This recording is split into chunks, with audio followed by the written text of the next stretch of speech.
Hi,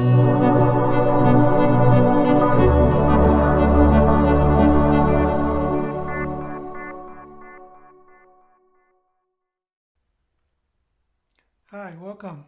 Come on in. We've saved a seat for you. I'm Jonathan, and this is Boards and Chords, and welcome to Middle-earth Quest. Adventures in Middle-earth, what could be better? I remember when I ordered the Middle-earth Quest board game, excitement filled me. After all, I'm a huge Tolkien fan, having read his books as a kid and watched his movies and enjoyed them all. So about 3 or 4 years ago, when I found out about this big, in-depth adventure slash exploration game set in Middle Earth, I bought it right away, and it was glorious. Middle Earth Quest by Fantasy Flight is an asymmetric game for 2 to 4 players, and it's set in Tolkien's Middle Earth during the time after Bilbo has left the Shire, but before Frodo leaves. In this board game, one player takes on the role of Sauron as the darkness in Middle-earth grows, spreading evil influence from his strongholds, waylaying the heroes, and with monsters and minions. Sauron player seeks to win by corrupting the heroes or finding the ring and spreading his influence and armies throughout the land. Pitted against Sauron and the forces of the free peoples, represented in this game by the other players, who choose from amongst 5 starting characters created for this game, from types such as a dwarf from the Lonely Mountain, a Gondorian captain, and more. These heroes will travel around Middle-earth, exploring and adventuring as they work to raise their strength and overcome Sauron. Gameplay occurs in rounds where Sauron takes a turn, and then each of the hero players. As the play is asymmetrical, Sauron's turn looks very different than that of the heroes. The passage of time and progress towards victory is marked by story markers on the story track here at the top of the game board. The green marker is one of the 4 representing the forces at work, and this one represents the free people. The red marker stands for Sauron's armies, the black marker for Sauron's corrupting influence among the leaders of the free people, and the yellow marker stands for Sauron's search for the One Ring. These tokens are moved during Sauron's turn, a set amount for the free people, but differing amounts for the others depending on the plots that Sauron has in motion at the time. So when entering new story milestones, Sauron will be able to place powerful minions on the board, such as the Mouth of Sauron or the Ring Wraiths and the Witch King. Sauron then plays plot cards, if he has any in his hand, whose conditions are met. These plots advance Sauron's plans for dominance and facilitates the movement of his tokens along the story track, moving him closer and closer to victory. Part of the hero's strategies should be to eliminate these plots, but they require traveling to the area affected and designated by these cards and spending their precious favors in order to get rid of them. Following the plot step, Sauron then draws and resolves an event card from one of the 3 decks. Depending on which section of the story track the furthest marker is on. So these events can be good for the heroes or good for Sauron or fairly neutral, but they represent the major movement and marshaling of people and forces in Middle-earth as the conflict intensifies. They also place favors and major characters on the board, such as Gandalf, Theoden, Denethor, and many others, whom the players can interact with for important strengthening of their characters. Some of these event cards can also trigger quests or plots on the board.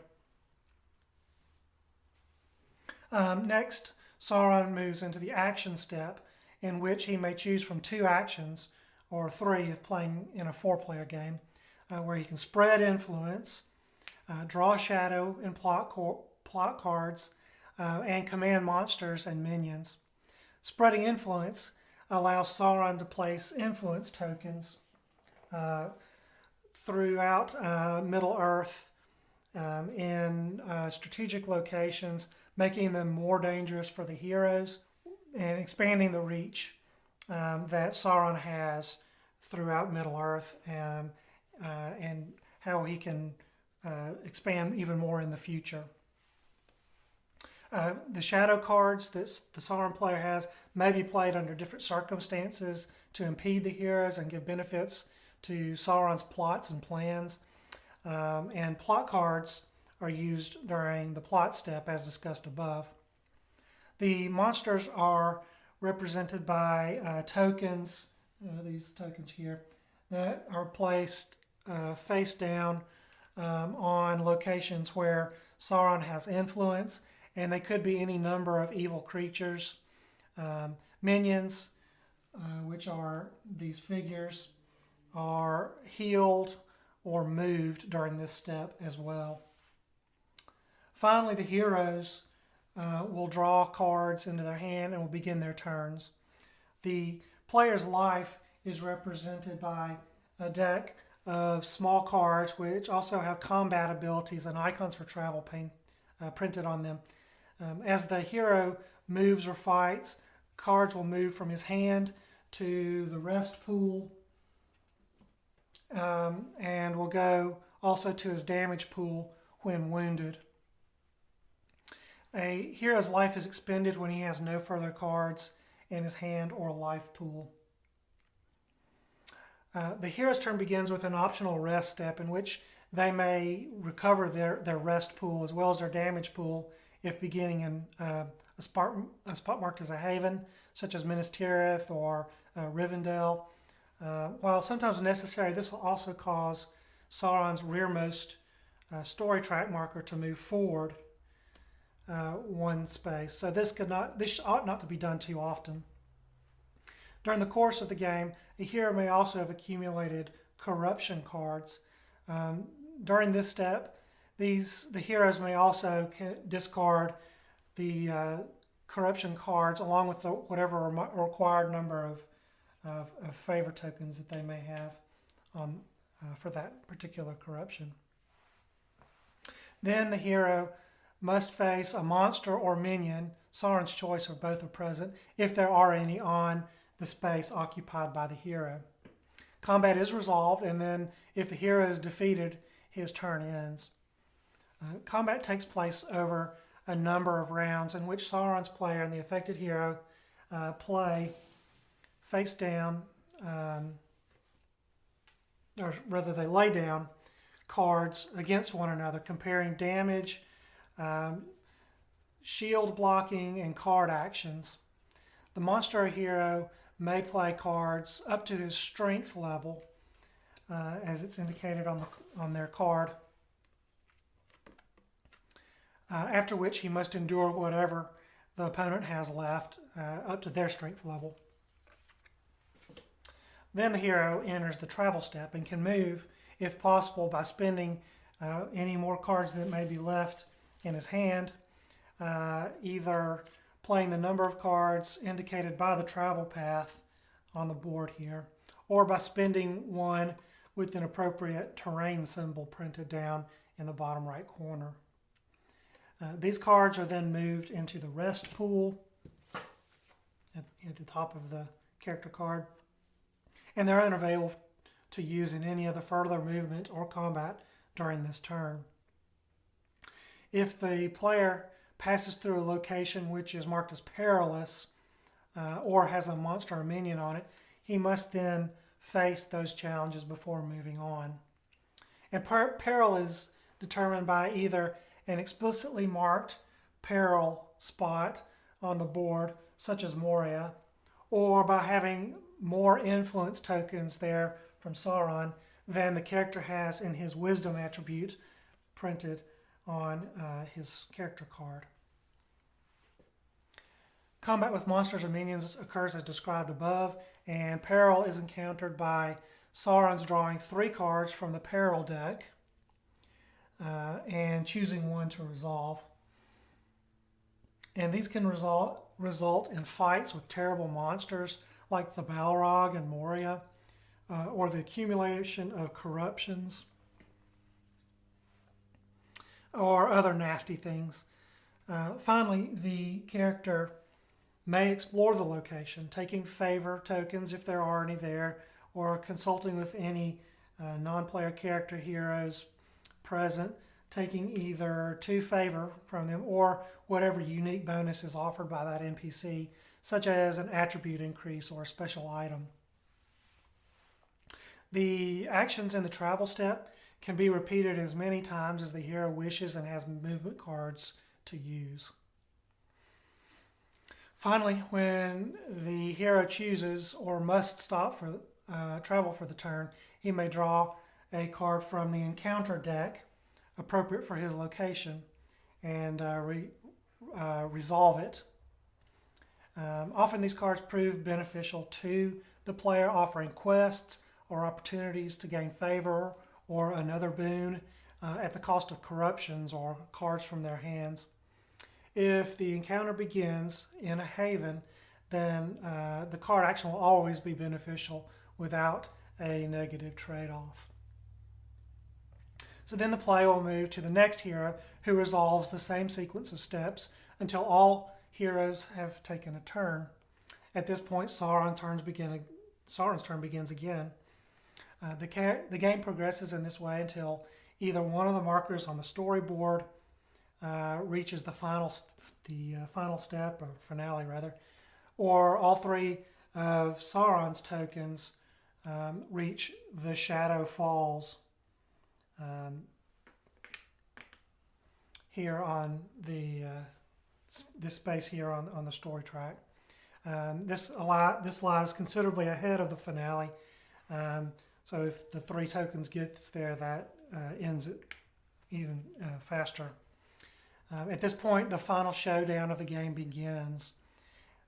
During the game setup, both Sauron and the heroes will draw 1 card at random from their secret objectives deck, and they will attempt to accomplish this hidden goal. For Sauron, this could be spreading an unbroken chain of influence from Mordor to the Shire, and accumulating 6 tokens there in the Shire. That's just an example. An example of the hero's objectives may be that they each need to complete their starting and their advanced quests, which each of them will have.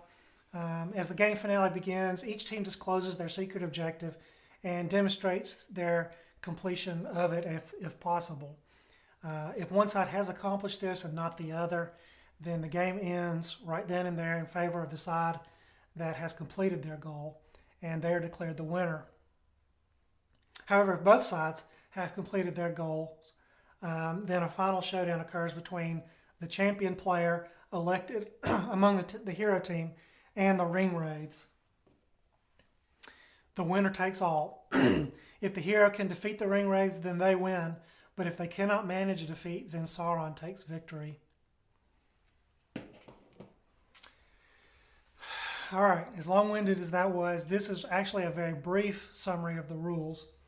The rule book is a full 40 pages, full of lots of information and rules, and ought to be studied carefully before you play the game.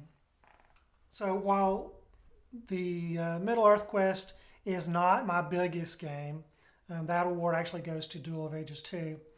This board game comes in as a close second. Here's some of what you can see here in the video, but here's what comes in on this enormous game. There's this 40-page rule book. There's 1 game board, but it comes in 2 pieces, which makes for a playing area of approximately 40 inches by 30 inches. There are 220 large cards in various decks. There are 225 small cards in various decks. There's 5 hero sheets. There are 235 various tokens, different kinds. We have 8 plastic character stands and the associated characters. There's 5 plastic hero figures, 5 plastic minion figures. There's just so much to it. As is typical of a fantasy flight game such as this, the components really are all top notch. The characters are detailed. The cards feature beautiful artwork that really has become signature for the Fantasy Flight Tolkien licensed games. It's consistent with their other games. The cards are standard glossy cardstock, and you may want to sleeve them for protection. If this game will get a lot of playtime on your very large game table. I've got this demonstrated here on one game table that we use, but if we were to actually play this game, I would want to put it on a second, add a second game table to it, or play it on a large dining room table. The tokens are all thick cardboard, standard for these types of games, and they feature striking and distinctive artwork on them, making them easily recognizable for the function they're designated for. Finally, the plastic figures for the heroes and minions, as I mentioned, are detailed and well crafted. The figures are gray and unpainted, so if you really love the game and you love to paint miniatures, you may want to get out your creativity and model paints and customize those for your tastes. With 40 pages of rules and about 700 cards and other pieces, this game can intimidate. As with many large games, you'll not want to wait until the last minute to set this up for play. I'd advise 30 minutes of setup time, more for your first game. Prior to our first family playthrough, I read the rulebook thoroughly, set up the game for a solo practice run, and then when the real game time came, kept these rules handy throughout. And come to think of it, we still keep the rules handy whenever we play for frequent reference. So as you will have gathered by this point, it is a somewhat long and complex game to learn and play, particularly until you have a few games under your belt. Even when experienced, expect a game to last at least 3 hours. Longer if your game group includes younger kids. Our most recent game lasted about 6 hours, broken up over 2 days. For our family, as much as I want to love this game, it doesn't make it out on our table with great frequency. The rich, delicious gameplay and complexity of it allows for a great deal of replayability with different gameplay experiences, but the length of setup, the gameplay, and the cleanup means we can't often commit to the time needed to play this game. Another issue that tends to discourage me from feeling excited about the Middle-earth Quest game is the complexity of the rules. They aren't horribly draconian and cryptic, but you need to have at least one good rules lawyer in your group with a very good understanding of how to play this game. If not, you may find yourself in a situation, as we did in a recent game, in which we realized that a turn or two ago we had made a mistake in handling the results of a combat encounter. Now, we faced the problem that a lot of other gameplay had occurred by that point, making it impossible to rewind back to that point to fix it. Thus, the winner of the game would be subject to what-ifs, and the loser wondering if their defeat was due to that one rules mistake. This made for frustration on all sides, as we were already 3 or 4 hours invested into the game, and so we hated to quit, but yet the ending victory was guaranteed to be tainted by whichever side. We did finish the game, but it wasn't as satisfying as if we hadn't screwed up at that one point. Middle-earth Quest recommends ages 13 and up for optimal ages for playing this game. As with most games, requiring advanced planning and understanding and the interaction of complex rules, older players will generally fare better than young children. However, we have been playing this game for several years now, and my kids are able to play and keep up well, even at under age 10. Still, your mileage may vary, and I'd probably recommend in general ages 12 and up for best at playing this game. Additionally, due to the length of the game, you'll likely have a difficult time keeping them seated for that long. We have frequent stretch breaks, and often the younger kids will run around a bit whenever it's not their turn. As for content concerns, there's not a lot to worry about here, but a few things are worth noting. The fantasy genre of art, movies, and literature are somewhat notorious for the chainmail bikini, or the unrealistic and unnecessarily sexual portrayal of women and sometimes men. As what is generally acknowledged as foundation material for the modern fantasy genre, Tolkien's work might be suspected of also containing this sort of content. However, this has not been my experience. Fan artistry aside, licensed illustrations seem pretty universally to follow the source material in more appropriate attire for men and women. Middle-earth Quest falls into this category, leaving us to focus on the actions and decisions rather than the body parts of the heroes. A couple of possible points of concern that occur to me involve violence and intense mental imagery that come up in the game. Tolkien's world is one of conflict and adversity, and the courage and strength nurtured and inspired to overcome them. Middle-earth Quest involves fighting monsters and other evil creatures, and so while not graphically depicted in words or artwork, fighting is an integral part of the game. Furthermore, some of the events and encounters involve mostly mild descriptions of cruelty by the forces of darkness, which may stick in the minds of younger or more sensitive players.